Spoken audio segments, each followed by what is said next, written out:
სამართლოში. თავისუფლება რეჟიმის თქმით! თავისუფლება რეჟიმის თქმით! 3 სექტემბერს 11-ის ნახევარზე საბას ხვიტარიძის განაჩენის გამოცხადება.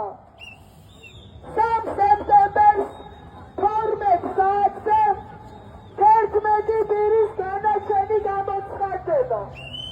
11 სინდისის პატიმრი, გური მირცხულავა, ირაკლი ქერაშვილი, ანდრო ჭიჭინაძე, ონისე ცხადაძე, ჯანო არჩაია, გია ტერიშვილი, ვაკო თეთრაშვილი, ლუკა ჯაბუა, რუსლან სივაკოვი, სერგეი კუხარჩუკი, რეზო კიკნაძე. 11 პირის განაჩენი გამოცხადდება 3 სექტემბერს 12 საათზე თბილისის საქალაქო სასამართლოში.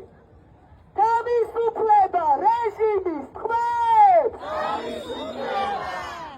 3 სექტემბერს ასევე იქნება ნიკოლოზ კაციას განაჩენის გამოცხადება. 3 სექტემბერს 5 საათზე თბილისის საქალაქო სასამართლოში ნიკა კაციას განაჩენის გამოცხადება. თავისუფლება რეჟიმის თქმით!